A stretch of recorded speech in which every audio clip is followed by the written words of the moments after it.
If you're positive, you better bless this space. If you are negative, you better get up out my face. If you are positive, you better bless this space. If you are negative, you better get up out my face. If you are positive, you better bless our space. If you are negative, you better get up out our faces. Period.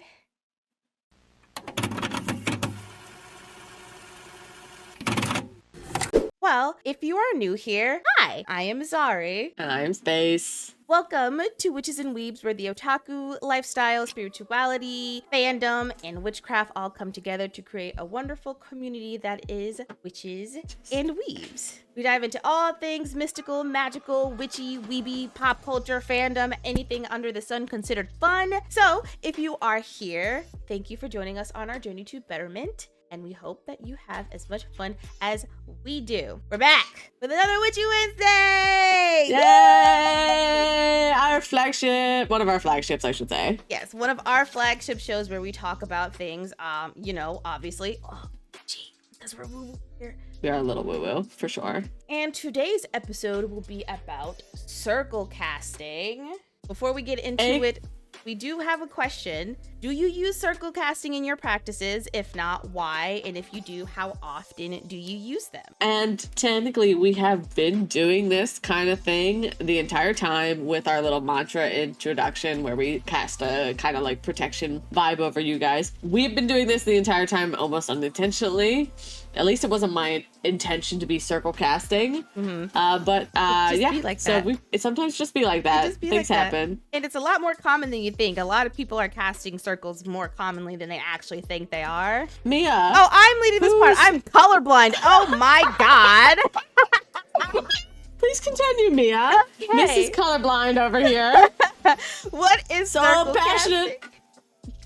What is circle casting? So circle casting actually is a term coined by Wiccan practitioners. I'm not entirely sure what it was called before circle casting, but for, brevity purposes, we're going to call it circle casting. It's now used as a modern practicing tool for practitioners because it's, first of all, let me just talk about what circle casting is. It's a ritual that's used in practices to create a temporary sacred space for any of your magical workings. It sets outside the boundaries of space and time and limitations of the physical body. So that basically means that whatever you can see inside the circle, people cannot see. You are now in your own little sacred bubble, and this is where you're going to draw the energy to help you empower whatever magical workings that you're doing. A term that's most commonly used with casting a circle is as above, so below, as in what happens in the higher realm happens in the material world, vice versa. And that is how you start to differentiate where you are inside of your sacred space as opposed to what is going on inside of that bubble. And circle casting is really good when you're working in groups with people or doing group ritual work or just ritual work in general, on top of divination and working with beings, or really intense, complicated work, like work that requires a lot of power would be best done within a circle. So while it's not super necessary, you can still use it, just like moon magic. You just use it for the extra in your magic. Correct. This is just a case of something that you can add into your magic and it makes it just a little bit stronger. Why would you want to cast a circle? Now that you know what casting a circle is, in addition to protection, which again, when you're doing intense, complicated work or potentially baneful work, because we will not ignore baneful work here, circles are incredibly good to protect you from that energy. Circles add strength to your magic as well, while also keeping out outside energy that could affect spells negatively.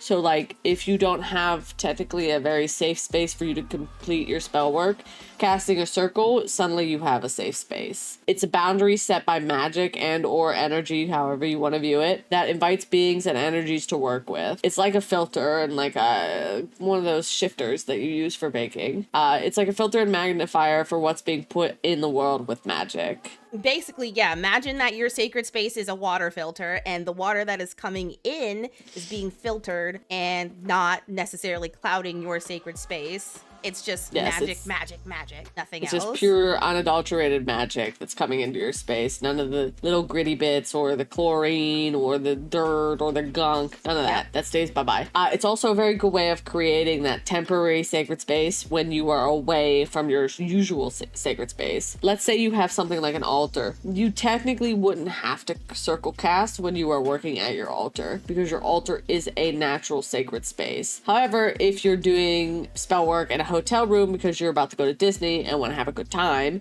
and don't want to get stricken with diarrhea, God knows who that might have happened to. God only knows. Anyway, this is a great way of creating that temporary sacred space to do magic at. Are they necessary to magic or witchcraft, or do we recommend everybody single? No, you don't have to do it. It is 100% a personal choice, especially if you don't vibe with anything that is co-opted by Wiccan practitioners or the Wiccan religion. I completely understand. Many witches don't cast, and some people cast in different ways where they don't even realize that they're casting circles and they're doing it their own generational or traditional way. They call on the energy from within themselves, and some witches cast for certain types of work, like again, baneful or stuff that is super intense or complicated, but simplest stuff, they're like, no need. A simple candle spell, no need to cast a circle. Stuff like that. So it's very much a personal choice. Even if you don't necessarily want to call it a circle, you can call it your magic bubble. You can call it your energy bubble. Like if you're not comfortable with adopting Wiccan practices or coining your practices with Wiccan terms, you can just call it your little bubble, your magic bubble, your aura bubble. I was going to say that I'm pretty sure that if you Google up different ways of casting circles, they'll tell you different ways of naming it as well. It's your protection bubble. It's your mobile sacred space. So most of the time with magic, circles are not needed, but again, it just helps with that extra But things that really don't need to have a circle is something like small hearthcraft activities. We have an episode about hearthcraft that we just put out the other day, so make sure you go give that a go so you know what else we're talking about. But it's just mundane activities like cooking, doing dishes, cleaning up your house, cleaning up the living room, turning on the fireplace, those house activities, crocheting, that artistry, fun, cozy things to do at home. Green magic doesn't need a circle because the world is magical. You can go outside in nature. Nature is inherently magical. You've got the element of earth and earth's energy, so you don't really need a circle because you are already in a sacred space. Kitchen witchery, which goes hand in hand with hearthcraft activities, cooking, seasoning your food. You don't need a circle for that. Your kitchen is your sacred space, especially if you are a kitchen witch or you're a practitioner that uses food magic and puts magic in their food. It's not necessary, but again, sometimes if you're on the go and you're not in your sacred space, you might want to make throw it up. Yeah, now you've got a temporary sacred kitchen. Just any simple kind of magic, candle spells, sigil spells, things that are just cost efficient and things that are quick. You really don't need to cast a circle, but if you are going to cast a circle, then make sure that you are being mindful of where you are. So if you're in New York City and you are in Town Square and you think that you're going to be able to cast a circle with all of that foot traffic and all of those people around, it's not happening. I'm sorry. There are limitations with areas when it comes to casting your circle. Especially when there's a lot of other people's energy involved. You have to be realistic. As the resident circle caster of this coven, apparently, I've discovered that today. The ways to cast circles, you'd first want to start by centering and grounding yourself. Again, circles are really only used, we use it for now because we're doing a big entire thing about witchcraft, so we want to have our vibes stay magical and mystical in this entire thing. But for most of our spells, we will typically not, if I'm writing just on a piece of paper, I'm not casting a spell. Right. I'm not casting a circle. But when I have to go outside and ground myself and center myself to prepare for a big, intense working, then I'm ready to cast a circle because that's when it's kind of needed. You want to focus your intent. In order for your magic to work, you must believe that it works. The more that I believe in my own magic, the more that my little fucking candle spell works. I'm super fucking energized for no reason. pull the energy from the earth as like you would when you're grounding and centering yourself and pulling energy up. You can typically put a feeling or a color to it when you're practicing. I use white just because I don't know, that's what showed up in my mind. Yeah. However, truthfully, if I were going to associate with creation or law, like the act of creation and life and all of that would be some kind of color. I'm gonna be real. So I don't think that the main source is white. I think it's probably all the colors mixed together and that makes white. Haha, color theory, finger guns. Then take that energy, send it into your hands or one hand while drawing a circle with a pentacle and a pentacle with the other. Some people use athames, again, that is more of a Wiccan practice in a name and term, or ritual knives, and move them clockwise around the circle to set it. I do know that some spread salt, but I would say don't do this on earth because salt kills the earth. Or you can find maybe like a natural forming circle on through plants. I wouldn't do this in a mushroom circle, buddy boys, don't do that. But why not? Mushrooms are part of nature. Mushroom circles are their own breed, and that involves the fae. Them some scary beasts. They're not that scary. They're just very mischievous. They're extremely here's the thing, if you're mischievous. not prepared to work with them, they can be scary. In addition to that, there are Wiccan-based ways that you can also cast a circle, and theirs is primarily using their physical body to map out the circle. So basically what they're doing is they're starting north. So you put your body at north because now that you have established yourself with the the cardinal directions, you have access to all of these elements. So when you go north, that's earth, east is air, south is fire, and then west is water. Now, this is not necessarily Wiccan specific, but if you are a visualizer, you can absolutely visualize your circle. You can see how big it is, how tall it is, what color it is, the magical correspondence that you feel when you're making this circle. Visualization just helps overall with any sort of practice that you do, because then it's a lot easier to believe in something when you can see that it's actually working. It's not easy, but it's very, very helpful. It's something you practice for the rest of your life. Yeah. Once you get back north, you activate your circle. Again, this is not Wiccan specific, but this is something that they had integrated into their ways of casting circle. So you can do something verbal, you can do something somatic, you can do both. You can have your mantra, and while you have your mantra, you can clap your hands. Those are just basic things that just in magic in general, you speak it, you sound it out. It's like D&D. You got verbal somatic materials. It's just magical components in general. Once you get back north and then you activate your sigil, and then you activate your circle. Wrong episode. Right. You activate your circle and then you go to the center. Make sure all of the belongings that you're doing, all of the materials that you have for this working, make sure that they are all in the circle when you're casting the circle. Otherwise, they're not going to be affected by what is supposed to be casted inside the circle. So with circles, there are so many things that can be used. You can use herbs, you can use crystals, you can use any readily available resource that you have. You don't necessarily have to go out and get 1,000 crystals or the finest brand of salt or just go buy the most expensive herbs of all time. You can literally just pick up some dry ones. They don't have to be fancy smashy. And you are your own resource. So that means if you only have you can still make a damn circle. You don't need a coven to make a circle, even though a coven helps. Yeah, it makes it easier, but you don't need it. No, you absolutely don't need it. Your circle can be as big as you want or as small as you want within reason, of course, because you can't really cast a big old circle in an area and expect there not to be some foot traffic or some frequency or backlash. just energy traffic. Yeah, just energy traffic. You're taking up space. You're making your own energy traffic. Now that you know how to open a circle and set a circle and to do your practice within that circle, you now need to close, because circles are only temporary. They're not supposed to stay up. They can be closed the exact same way that they were opened. For the Wiccan version, I do know for a fact they would do everything in reverse. So everything that Mia talked about, they would do it all in reverse. They would start with south and go back and on, rewind it. Go counterclockwise. If you're like me, you just return the energies back to their source. Be like, okay, I'm done. Goodbye. See you later. Thank you for your energy. That is my version. I ask them to come protect me. They do. I say bye. They don't. They go bye-bye. That's as easy. That is my magic. You can verbally speak yourself closing this circle and envision it dissipating again.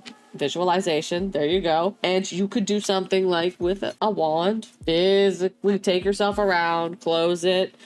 Sweep. If you use salt, sweep up the salt, circle closed. Way see how that works. Whoa. Always thank the energies and the spirits that were invited into your circle. If you want them to stay because they're good energy, invite them to stay. Or if you are asking them to leave because they're a baneful working situation, then just politely ask them to leave and they'll be like, deuces, we've done our business. Closing a circle is very important to avoid any unwanted, lingering, or potential energy drains, because if you used your own energy, it'll constantly drain your energy.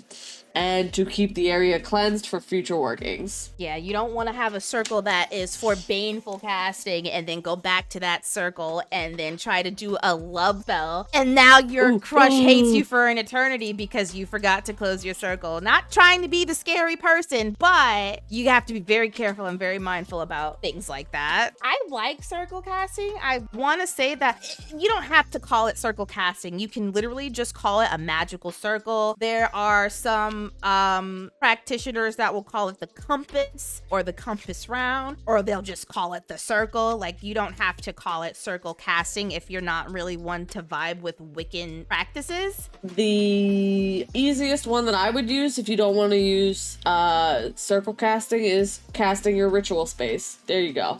Or your energy circle. There you go. I will also give you guys a Sumerian name. Sizuru is what they would call circle casting. Sizuru? Zisuru.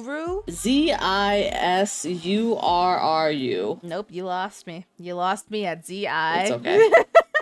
You lost me at Z-I. Again, there are plenty of ways to call it. You don't have to use the Wiccan term if you do not want to, and we encourage you not to be honest. Yeah, unless you're a Wiccan, then we're definitely not denouncing your beliefs. We ourselves just don't practice Wiccan. And so, therefore, I don't feel comfortable co-opting Wiccan terms. Right, and that is totally okay. What I would call it is, I'm going to call it our ritual space. I am casting our ritual space. Yeah, we respect everyone here. You can call it whatever you want. We are not gonna look down on you because we are all magical and we love each other and we love doing magic together. As you can see, there are many ways of opening and closing a circle. It is, again, never fucking necessary. You don't have to do it if you do not want to. If you want to, it's a nice element. Congratulations, you add another layer to your magic. Good for you. There is some elements of circle casting in pop culture, and I do want to say that there are some better examples out there than what we are concluding, but this one is the funniest.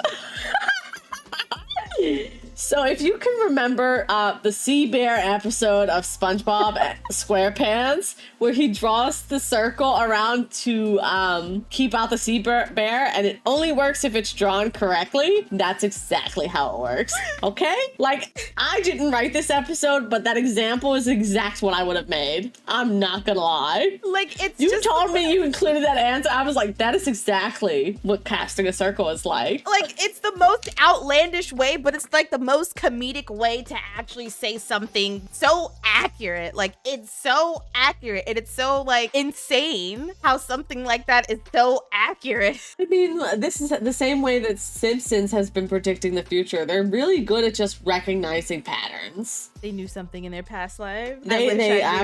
Me too, to be honest. I wish I was that in tune. But again, it has to be drawn correctly and with intention.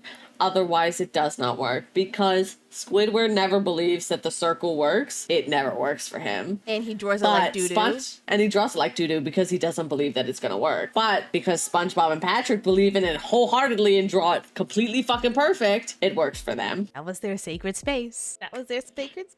But that is all we have for you. I want to thank Mia for writing this lovely episode about circle casting. It was all her duty. Good job. Yay.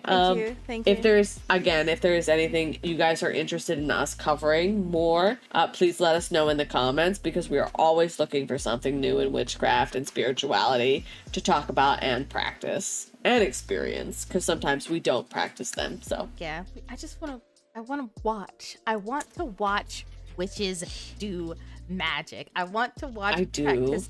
Like, please, again, if anybody knows any sort of like convention or community where we could just watch witches do, that's not TikTok, because they are so, please let us know. Not even that it's just that it's so niche. It's to a very targeted audience, and it's not me. It's not me either. If you enjoyed this episode, please make sure to like, comment, and subscribe. Hit the notification bell so you are first in line for a Witches and Weebs video. And we will see you guys next week. Well, technically, we won't, because someone's going to be missing. I'm going on vacation. She's going on vacation and leaving me here by myself, so I don't talk to nobody. Don't be so dramatic. Oh my God, Anyway. boo-hoo. But yes, thank you, everybody. Remember, practice safely, practice wisely. May all of your affirmations and manifestation come to fruition. The positive ones, because they will, because magic is real. Make sure you close your magical circles and your sacred space auras, because if you don't, you might not have a good time, and we want you to have a good time here. So we do. You didn't say see you next time. Goodbye, everybody. I was waiting for that line. Oh my God. See you next time, everybody. Goodbye. In my Lux League of Legends voice. See you next time. Stay mystical. Stay mystical. Stay magical. Stay whimsical.